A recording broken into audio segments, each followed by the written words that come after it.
हर हर महादेव सभी को। आज हमारे चंद्रायण यज्ञ का तीसरा दिन और सबसे पहले उठकर हमने किया श्री पूर्ण गुरु जी को धन्यवाद और उसके बाद हमने श्री पूर्ण गुरु जी महाराज की तस्वीर के सामने किया उनको नमन। उसके बाद हम निकल के आए बाहर, क्योंकि सुबह उठते ही हमको पीना होता है पानी और सुबह उठते ही मिल गया मेरे को मेरा भाई जिसका नाम है कपिल। उसके बाद मैं पहुंचा अपनी किचन में।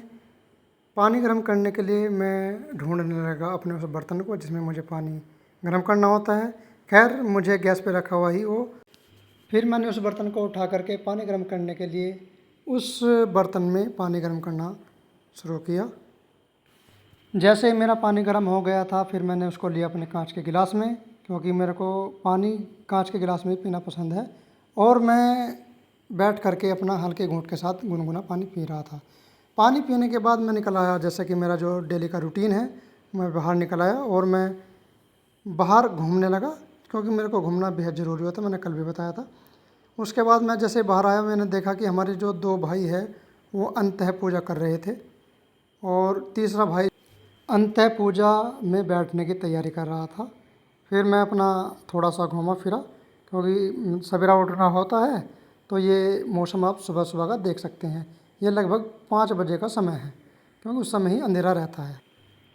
फ्रेश होने के बाद मैं अपना रूम से तौलिया और अपना टूथब्रश लेकर के आया और मैंने अपने दांत साफ़ करने के लिए उनकी घिसाई करनी शुरू कर दी। और घिसाई करने के बाद फिर मैंने अपने चेहरे को धोया और चेहरे को मैंने इस तरह से धोया जिससे कि मेरा चेहरा साफ़ हो, क्लीन हो। आज मैं सोच रहा था कि अपने चेहरे को फेस वॉश वगैरह से धोया जाए, लेकिन फिर ध्यान आया यार हम तो गांव के देसी आदमी हैं, कहाँ फेस वॉश वगैरह के चक्कर में पड़ेंगे, नहाते टाइम अपना साबुन से अपना चेहरा धो लेंगे। फिर उसके बाद मैं निकल आया था बाहर, क्योंकि अंतः पूजा ही एकमात्र ऐसा तरीका है, आध्यात्मिक तरीका है, जिससे हमारे मन को शांति मिलती है, हमारी जो खुशी है वो दुगनी हो जाती है।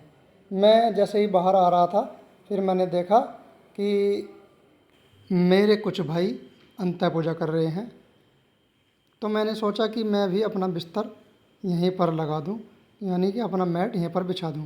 उसके बाद क्योंकि दिन निकल आया था और छुट्टी का दिन था, तो मैंने सबसे पहले अपने सिर पर कपड़ा बांध लिया। उसके बाद मैंने अंतः पूजा जो हमारा डेली का रूटीन है, सबसे पहले मैंने किया नमन, जो मैंने 9 बार किया। नमन करने के बाद फिर मैंने किया सूर्य नमस्कार, जो वो भी मैंने लगभग 9 बार किया। फिर मैंने श्री पूर्ण गुरु जी का ध्यान करते हुए सभी के स्वास्थ्य की कामना की और फिर मैंने यजुर्वेद किया। यजुर्वेद की प्रक्रिया मैंने लगभग 5 मिनट की। फिर मैंने किया सामवेद, जो मैंने लगभग 36 बार किया। और फिर मैंने किया सुमिरन, जो लगभग मैंने 20 मिनट किया। सुमिरन करने के बाद मैंने श्री पूर्ण गुरु जी को धन्यवाद दिया। फिर मैं निकल आया था अपनी बाहर सड़क पर, क्योंकि मेरे को लगानी थी रेस, और फिर मैंने हल्की रेस लगाई। रेस लगाने के बाद का जो नज़ारा आप देख सकते हैं, क्योंकि आज हल्की हल्की धूप खिली हुई थी और आज धूप तेज़ भी थी, और इस तेज़ धूप का नज़ारा लेते हुए मैं हर एक मोमेंट को कैमरे में कैद करने की कोशिश करता रहा। फिर मैंने थोड़ी सी वही अपनी डेली की जो मेरी एक्सरसाइज वगैरह होती है मैंने वो की। एक्सरसाइज करने के बाद मुझे आ चुका था अच्छा खासा पसीना, ये आप देख सकते हैं, क्योंकि अच्छा खासा पसीना शरीर से निकल जाने के बाद शरीर में एक स्फूर्ति सी, एक एनर्जी सी आ गई थी। उसके बाद थोड़ा रेस्ट करने के बाद मैं आ गया था हॉल में, क्योंकि यहाँ पर हमारे जो भाई है रुपेश कुमार, जो मेरे मित्र भी है, बहुत ख़ास मित्र है, ये सजा रहे थे हमारे श्री पूर्ण गुरु जी महाराज की चरण पादुकाएँ और उनकी हम गद्दी सजा रहे थे।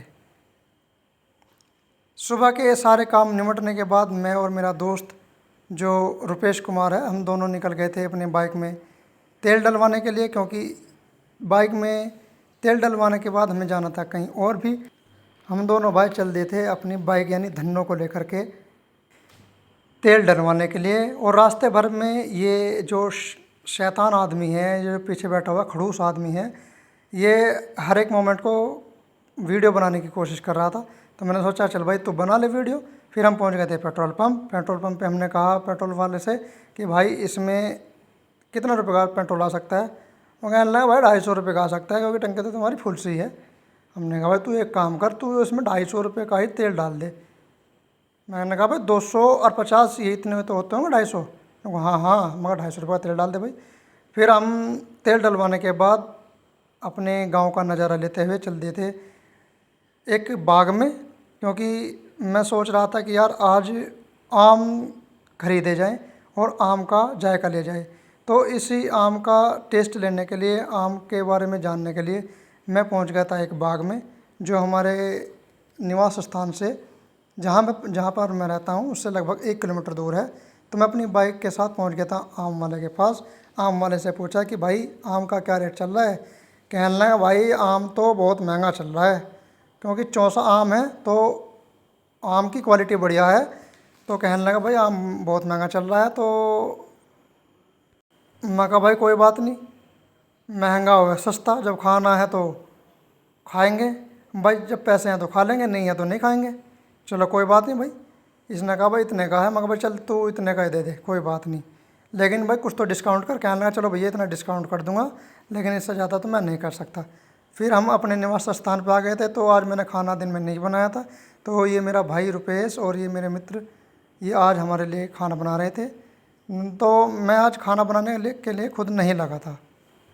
उसके बाद मैं पहुंच गया था श्री परम धाम के पंडाल में, जहां पर टीन शेड का कार्य चल रहा था। और टीन शेड का कार्य करने वाला जो लड़का है, ये आप देख सकते हैं, ये ऊपर बैठा हुआ है और वहां पर बैठा हुआ वेल्ड कर रहा था। और क्योंकि काम बहुत बड़ा है, साइट बहुत बड़ी है, तो इसमें मेहनत भी बहुत ज़्यादा करनी पड़ रही है।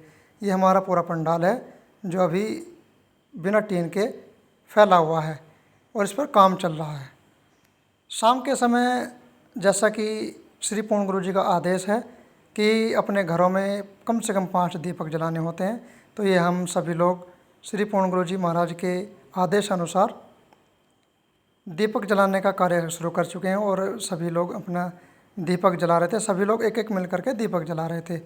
तो इस पूरे प्रक्रिया में मैं कहाँ था, तो मैं पीछे कहाँ रहने वाला था। तो मैंने कहा भाई मैं भी एक दीपक जलाता हूँ, तो इन्होंने मुझे भी उस दीपक में शामिल कर लिया था। खैर उसकी हमारे पास शायद फ़ोटो ना हो, लेकिन कोई बात नहीं, मैं उसमें आ चुका था। फिर हमने शुरू की श्री पूर्ण गुरु जी महाराज की वंदना, क्योंकि चंद्रायण यज्ञ का पवित्र महीना चल रहा है और इसमें श्री पूर्ण गुरु जी कहते हैं, बताते हैं कि सावन का जो पवित्र मास है, इसमें सुबह के समय होती है अकाल पुरुष परमात्मा की पूजा, और शाम के समय श्री पूर्ण गुरु जी की वंदना के साथ साथ उनका पूजन किया जाता है, उनके विषय में जाना जाता है, उनकी वंदना की जाती है। इसी प्रक्रिया में हमने उनकी सबसे पहले श्री पूर्ण गुरु जी महाराज की वंदना की। श्री पूर्ण गुरु जी महाराज की वंदना करने के बाद हमने किया गुरु कीर्तन, और गुरु कीर्तन करते हुए हम लोग बहुत मस्ती में झूम रहे थे, नाच रहे थे, क्योंकि श्री पूर्ण गुरु जी कहते हैं कि सावन के पवित्र महीने में श्री पूर्ण गुरु जी महाराज के भजनों को गाया जाता है, उनके ही भजनों पर नाचा जाता है। श्री पूर्ण गुरु जी महाराज के इन्हीं भजनों पर हम लोग झूम रहे थे, नाच रहे थे और गा रहे थे और खुशी मना रहे थे कि श्री पूर्ण गुरु जी हमारे बीच में हैं और वे हमारे कष्टों को दूर करने के लिए हर पल हर क्षण हमारे ऊपर नज़र रखते हैं। वे कहते हैं कि एक पूरा गुरु जो है एक शिष्य पर हर समय अपनी अंतः दृष्टि से नज़र रखता है। श्री पूर्ण गुरु जी महाराज के भजन कीर्तन और वंदना करने के बाद हम लोगों ने उनके श्री चरणों में किया नमन। इन्हीं शुभकामनाओं के साथ आज का ब्लॉग करते हैं समाप्त। बोलो जय हिंद, जय श्री परम धाम।